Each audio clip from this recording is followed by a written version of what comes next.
This channel does not promote any violent, harmful, or illegal activities. All content provided by this channel is meant for an educational purpose only. Narendra মোদীর বাংলা সফর, সেই বাংলা সফর ঘিরে সব খবর সবার আগে আপনাদের সামনে তুলে ধরছি। আমরা প্রত্যেকটা মুহূর্তে নজর রাখছি আলিপুরদুয়ারের সভা মঞ্চের দিকে। যদিও সবার প্রথমে একটা প্রশাসনিক সভা রয়েছে, সেখান থেকে একাধিক প্রকল্পের শিলান্যাস করবেন প্রধানমন্ত্রী নরেন্দ্র মোদী। তারপর সভা মঞ্চে সাধারণ মানুষের উদ্দেশ্যে বার্তা দেবেন, বাংলার মানুষের উদ্দেশ্যে বার্তা দেবেন। সেদিকে আমাদের প্রত্যেকের নজর রয়েছে। কিন্তু আর কতক্ষণের মধ্যে পৌঁছচ্ছেন আলিপুরদুয়ারে? কারণ অনেকক্ষণ আগে বাগডোগরা থেকে হেলিকপ্টারে তিনি রওনা দিয়ে দিয়েছেন। কিন্তু আর কতক্ষণে আলিপুরদুয়ারে মাঠে ছুটছেন প্রধানমন্ত্রী নরেন্দ্র মোদী? জানাবেন আমার সহকর্মী সুমন কল্যাণ সঙ্গে রয়েছেন। সুমন, কি অবস্থা এখনো? কানায় কানায় পূর্ণ এই মুহূর্তে সভা মঞ্চ, কানায় কানায় পূর্ণ বললেও সেটা কম বলা হবে। আর কিছুক্ষণের মধ্যেই কিন্তু নরেন্দ্র মোদী আসবেন। এই মুহূর্তে আমরা মঞ্চে সমস্ত নেতাদেরকে দেখছি, কারণ এখানে কিছুক্ষণ আগে এসে পৌঁছেছেন নিশীথ প্রামাণিক থেকে শুরু করে অমিতাভ চক্রবর্তী, এবং যাকে নিয়ে সবচেয়ে বেশি কিছুদিন ধরেই কিন্তু একটা জল্পনা চলছিল যে অনন্ত মহারাজ, বিজেপি রাজ্যসভার সাংসদ, তিনিও এসে পৌঁছেছেন সভা মঞ্চে।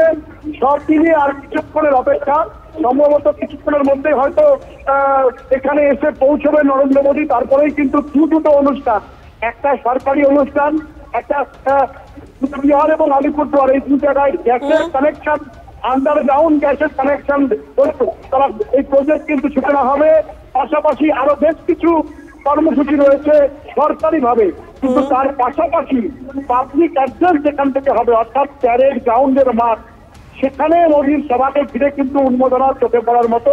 শুধু চোখে পড়ার মতো বললেই হবে না, কারণ কানায় কানায় পূর্ণ, বিশেষ করে মহিলাদের উপস্থিতি। অনেকেই বলছিলেন যেভাবে লক্ষ্মীর ভান্ডার থেকে শুরু করে বিভিন্ন, একদম স্বাভাবিকভাবে প্রধানমন্ত্রী নরেন্দ্র মোদী তিনি আলিপুরদুয়ারে আসছেন। সত্যি বেশ কয়েক বছর পর কোনো প্রধানমন্ত্রী আলিপুরদুয়ারে সেখানে আসছেন, স্বাভাবিকভাবে সেটা যথেষ্ট গুরুত্বপূর্ণ। তাই আলিপুরদুয়ারের মানুষ তারা উন্মুখ হয়ে বসে রয়েছে যে কি বার্তা দেন প্রধানমন্ত্রী তাদের উদ্দেশ্যে। কারণ অপারেশন সিঁদুরের পর আমরা গোটা দেশের বিভিন্ন জায়গায় গিয়ে সভা করতে দেখছি প্রধানমন্ত্রী নরেন্দ্র মোদীকে। আজ বাংলায় সফর এবং বাংলার আলিপুরদুয়ারকে তিনি বেছে নিয়েছেন। সেখান থেকে তিনি কি বার্তা দিচ্ছেন সেদিকে প্রত্যেকের নজর রয়েছে। তবে তার আগে কিন্তু বেশ কিছু প্রকল্পের শিলান্যাস রয়েছে, নগর গ্যাস সরবরাহ প্রকল্পের শিলান্যাস রয়েছে। প্রশাসনিক কর্মসূচির পরে প্যারেড গ্রাউন্ডে পৌঁছে যাবেন নরেন্দ্র মোদী, সেদিকের দিকেই আমাদের প্রত্যেকের নজর থাকছে। সুমন, সেখানকার মানুষ তারা একটা কিছু আশা রেখেছেন, তারা কি শুনতে চাইছেন প্রধানমন্ত্রীর কাছ থেকে, তারা কি বলছেন?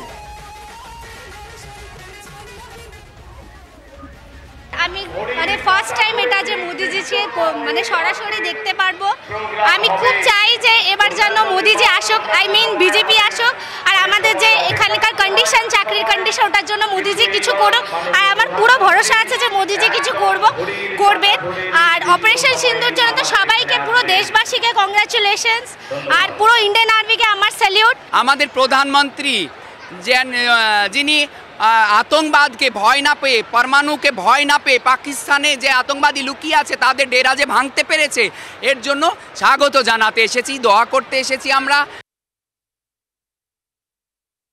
সাধারণ মানুষের বক্তব্য আপনাদের কাছে শোনালাম, এবং স্বাভাবিকভাবে রাজনৈতিকভাবে যথেষ্ট গুরুত্বপূর্ণ। যদি আমরা দেখি যে 2026-এর ভোট, সেটা তো পরের বছরের একেবারে প্রথমের দিকেই রয়েছে। তাই কোথাও এই আলিপুরদুয়ারের সভা মঞ্চ থেকে নির্বাচনী দামামা কি বাজাচ্ছেন বা নির্বাচনের সুর বেঁধে দিয়ে যাচ্ছেন প্রধানমন্ত্রী নরেন্দ্র মোদী, সেদিকে প্রত্যেকের নজর রয়েছে। যদিও বিজেপি নেতৃত্ব এই সভাকে যথেষ্ট গুরুত্ব সহকারে দেখেছে, এবং এই বিজেপি নেতৃত্বের মধ্যে অনেকেই উপস্থিত হয়েছে। তবে উল্লেখযোগ্য, ইতিমধ্যে যে খবর পেলাম আমাদের সহকর্মী সুমন কল্যাণ যেমন জানাচ্ছিলেন, যে অনন্ত মহারাজ তিনিও কিন্তু এই সভা মঞ্চে এসে পৌঁছেছেন। অর্থাৎ প্রধানমন্ত্রী নরেন্দ্র মোদী যে সভা মঞ্চ, প্যারেড গ্রাউন্ডের সভা মঞ্চ থেকে বার্তা দেবেন, সেখানে অনন্ত মহারাজ তিনিও এসে পৌঁছেছেন। স্বাভাবিকভাবেই যথেষ্ট গুরুত্বপূর্ণ আজকের এই সভা, এবং আজকের আলিপুরদুয়ারের এই সভা থেকে প্রধানমন্ত্রী যে কি বার্তা দেন সেদিকেই নজর থাকছে।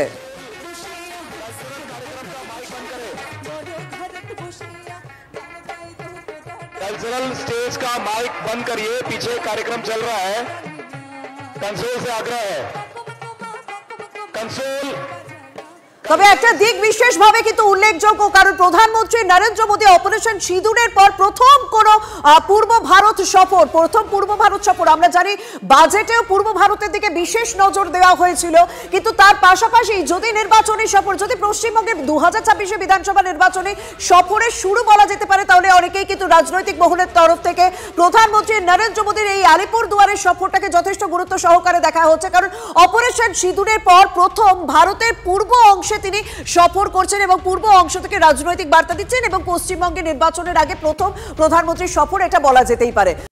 অর্থাৎ বুঝতেই পারছেন আলিপুরদুয়ারে 2016 পর 9 বছর পর প্রধানমন্ত্রী নরেন্দ্র মোদী সেখানে পা রাখছেন, আর ঠিক সেই যে সময়টা পা রাখছেন, যে সময় জন বার্লা তিনি তৃণমূল কংগ্রেসের পতাকা ধরেছেন। আর স্বাভাবিক এই সভায় আসার আগে নাকি অভিযোগ উঠছে কোচবিহার থেকে প্রধানমন্ত্রী সভায় আসছিল এবং তাদেরকে বাধা দেওয়া হয়েছে, বাস ভাঙচুর করা হয়েছে, তৃণমূলের বিরুদ্ধে এই হামলার অভিযোগ উঠছে। বিস্তারিত জানবেন আমার সহকর্মী সুমন কল্যাণ সঙ্গে রয়েছেন। সুমন,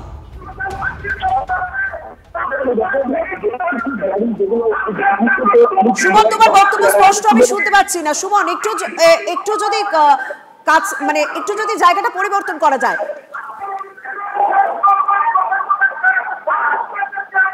স্বাভাবিকভাবে সভামঞ্চের সামনে রয়েছেন আমাদের সহকর্মী সুমন। এই মুহূর্তে সভা উত্তেজনাটা আমরা তার ফোনের মাধ্যমে বুঝতে পারছি, যদিও সেই ছবিও আপনাদের সামনে তুলে ধরছি।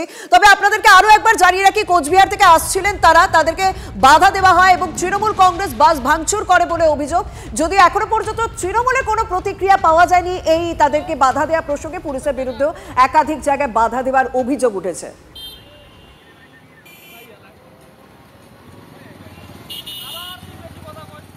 কোচবিহার থেকে এইমাত্র যে সমস্ত খবর পাওয়া যাচ্ছে, তৃণমূল আশ্রিত গুন্ডা বাহিনী আমার বিধানসভাতেই বেশ কিছু জায়গাতে গাড়ি আটকেছে, তাদেরকে মারধর করা হয়েছে এবং গাড়ি ভাঙচুর করা হয়েছে। এইভাবে করে মোদিজির সভাকে আটকানো যাবে না। আমাদের কার্যকর্তারা সবাই আসবে এবং কার্যকর্তারা আসার জন্য ইতিমধ্যে বেশ কিছু গাড়ি চলে এসছে। আমি ইতিমধ্যে থানার আইসি সাহেবের সাথেও কথা বলেছি, থানার আইসি সাহেবকে বলেছি বিষয়টাকে দেখবার জন্য এবং ফোর্স পাঠাবার জন্য। তো তিনি বলছেন যে আমি অলরেডি ফোর্স পাঠিয়ে দিয়েছি, বিষয়টা দেখা হচ্ছে। This channel does not promote any violent, harmful or illegal activities. All content provided by this channel is meant for an educational purpose only. এই মুহূর্তের আরো একটি গুরুত্বপূর্ণ খবরের দিকে তো নজর রাখতে হবে, কারণ আগামীকাল রাজ্য সরকারের পক্ষ থেকে তো বিজ্ঞপ্তি প্রকাশ করা হবে, সুপ্রিম কোর্টের নির্দেশে কাল বিজ্ঞপ্তি। তার আগে আজ পরীক্ষা বিধি প্রকাশ করতে পারে এসএসসি। নবান্ন অনুমোদন দিলে আজই পরীক্ষা বিধি ওয়েবসাইটে আপলোড করা হবে। কাল ওয়েবসাইটে এই পরীক্ষা বিধি আপলোড করা হবে, অন্তত সেই খবরই পাওয়া যাচ্ছে। আমার সহকর্মী সুমন সঙ্গে রয়েছেন। সুমন,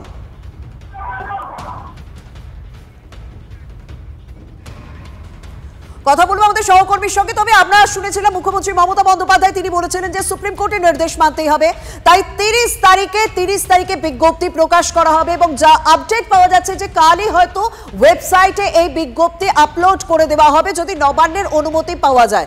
পরীক্ষা বিধি প্রকাশ করতে পারে এসএসসি, এরকম খবরও পাওয়া যাচ্ছে। দুর্নীতি রুখতে নতুন পরীক্ষা বিধিতে একগুচ্ছ বদলের সম্ভাবনা রয়েছে। চাকরিহারারাও এই আশঙ্কাই প্রকাশ করেছিলেন যে যে সিস্টেমে আগে পরীক্ষা হয়েছিল সেখানে দুর্নীতি হয়েছিল, এই সিস্টেমেও যে দুর্নীতি হবে না তার কি মানে রয়েছে? একগুচ্ছ প্রশ্ন উঠেছিল, যা আপডেট পাওয়া যাচ্ছে যে দুর্নীতি রুখতে নতুন পরীক্ষা বিধিতে একগুচ্ছ বদলের সম্ভাবনা রয়েছে। কি কি রয়েছে জানাবেন আমার সহকর্মী সুমন সঙ্গে রয়েছেন। সুমন, দেখো আজকে গ্যাজেট প্রকাশ হওয়ার সম্ভাবনা নবান্ন থেকে অনুমোদন পেলে তারপর, অর্থাৎ পরীক্ষার যে নিয়ম বিধি, নিয়োগের যে বিধি সেটা কিন্তু আজকে প্রকাশ হতে পারে এবং আগামীকাল মুখ্যমন্ত্রীর ঘোষণা মতন বিজ্ঞপ্তি বেরোবে এবং সেখানে বেশ কিছু পয়েন্টকে হাইলাইট করা হয়েছে। যেমন এবার ওএমআর সিটের কার্বন কপি দেওয়া হবে, নম্বর বিভাজনের ক্ষেত্রেও বেশ কিছু জায়গায় পরিবর্তন আনা হচ্ছে, একাডেমিক স্কোরের থেকে বেশি গুরুত্ব দেওয়া হবে, কীভাবে একজন শিক্ষক পড়িয়ে দেখাচ্ছেন, ডেমো দেখাচ্ছেন তার ওপর। পাশাপাশি এই যে টিচিং এক্সপিরিয়েন্সের উপরে কোনো ওয়েটেজ দেওয়া হয় কিনা সেদিকেও কিন্তু আমাদের নজর থাকছে। তার কারণ মুখ্যমন্ত্রীর প্রতিশ্রুতি মতন তিনি বলছেন যে 2016 সালের যারা চাকরি পেয়েছিলেন, যাদের চাকরি অনিশ্চিত, তাদের চাকরিটা তাদের যাতে বহাল থাকে তার জন্য তাদের কিছু একটা অ্যাডভান্টেজ দেওয়া হবে। কিন্তু সেই অ্যাডভান্টেজ হলে আবার পাল্টা মামলারও ভয় রয়েছে। তাই আজকে এই গ্যাজেট প্রকাশ হলে সেই গ্যাজেটে কী থাকে সেদিকে আমাদের নজর থাকবে। পাশাপাশি আগামীকালের বিজ্ঞপ্তি এবং সবটা দেখে তারপরে কিন্তু সিদ্ধান্ত নিতে চাইছেন আমার পিছনে বসে থাকা এই চাকরিহারারা। তার কারণ এরা কিন্তু এখনো পরীক্ষা না দেওয়ার সিদ্ধান্তেই অনড়, তারা কিন্তু পরীক্ষা দিতে চাইছেন না এবং তারা বলছেন যে নিয়োগ বিধি যাই হোক, বিজ্ঞপ্তি যাই হোক, তারা কিন্তু পরীক্ষা দেবেন না। আমি একটু কথা বলবো, আজকে গ্যাজেট বেরোবে, কালকে বিজ্ঞপ্তি বেরোবে, আপনারা কি পরীক্ষা দেওয়ার জন্য একটুও ভাবছেন? আমরা পরীক্ষা দেওয়ার কথা প্রথম থেকে বলে আসছি, পরীক্ষা দিয়ে পরীক্ষার পদ্ধতিতে আমরা যেতে রাজি হচ্ছি না। কেন, পরীক্ষা তো আমরা 2016-তে দিয়ে এসেছি, তা আবার কেন পরীক্ষা দেবো? আর আমাদের যেখানে বিরুদ্ধে কোনো অভিযোগ নেই, সেখানে বিচার ব্যবস্থা এত বড় অন্যায় আমাদের ক্ষেত্রে কী করে করতে পারে? আর পরীক্ষা দিলেই যে আমরা সবাই চাকরি পাবো তার নিশ্চয়তা কোথায়? আর আমরা এই অন্যায়টা মেনে নেবো কেন? তারা বলছেন যে তারা এখনো কিন্তু পরীক্ষা দেবেন না, এই সিদ্ধান্তে অনড়, যদিও আগামীকাল বিজ্ঞপ্তি বেরোচ্ছে এবং সেই বিজ্ঞপ্তিতে বেশ কিছু পয়েন্ট উল্লেখ থাকবে। একদম স্বাভাবিকভাবে পরীক্ষা নেওয়া হবে, ওমারে পরীক্ষার্থীরা বাড়ি নিয়ে যেতে পারবেন কার্বন কপি, যাতে দুর্নীতি না হয়। এই সমস্ত বিষয়ের দিকে আমাদের অবশ্যই নজর থাকছে। তবে আমরা আলিপুরদুয়ারে প্রধানমন্ত্রী প্রশাসনিক সভার দিকে নজর রেখেছি, সেখানে তিনি ইতিমধ্যেই পৌঁছে গিয়েছেন। প্রধানমন্ত্রী নরেন্দ্র মোদী কিছুক্ষণ আগে আলিপুরদুয়ারে প্রশাসনিক সভায় পৌঁছেছেন, কারণ আমরা জানি সেখান থেকে নগর গ্যাস সরবরাহ প্রকল্পের শিলান্যাস করবেন।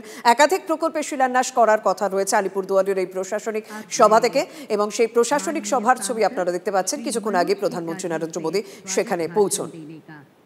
এরপরই কিন্তু তিনি প্যারেড গ্রাউন্ডে পৌঁছে যাবেন, যেখানে সাধারণ মানুষের উদ্দেশ্যে, বাংলার মানুষের উদ্দেশ্যে বার্তা দেবেন। প্রধানমন্ত্রী নরেন্দ্র মোদী আলিপুরদুয়ারে প্রশাসনিক সভার ছবি দেখছেন।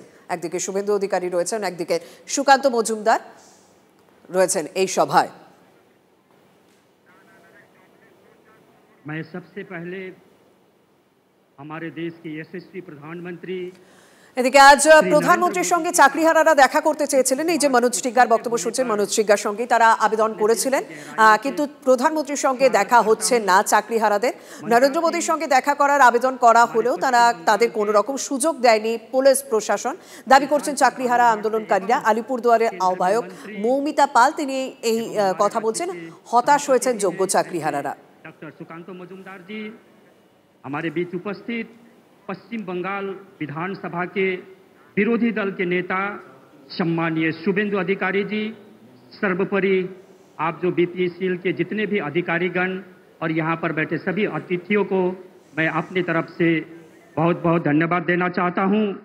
विशेष करके आप सब ক্লাস 10 ও ক্লাস 12 এর পরীক্ষা শেষ, রেজাল্ট আউট। এরপর কি পড়বেন, কোথায় পড়বেন, সুলুক সন্ধান এখন হাতের মুঠোয়। টিভি9 বাংলা এডুকেশন এক্সপো 2025, কলকাতার সবচেয়ে বড় এডুকেশন এক্সপো। ডিগ্রি না ডিপ্লোমা, কোন কোর্স করবেন, কিভাবে প্ল্যান করবেন নিজের ক্যারিয়ার, সব প্রশ্নের উত্তর একটাই। TV nine Bangla education expo. একই ছাদের তলায় থাকছে নামকরা সব ইঞ্জিনিয়ারিং কলেজ, বিশ্ববিদ্যালয়, মেডিকেল ও management institution. TV nine Bangla education expo 2025, 31 May ও 1 জুন বোস ইনস্টিটিউটে, কলেজ মোড়, সেক্টর 5, সকাল 10টা থেকে সন্ধ্যে 7টা পর্যন্ত। এন্ট্রি একেবারে ফ্রি।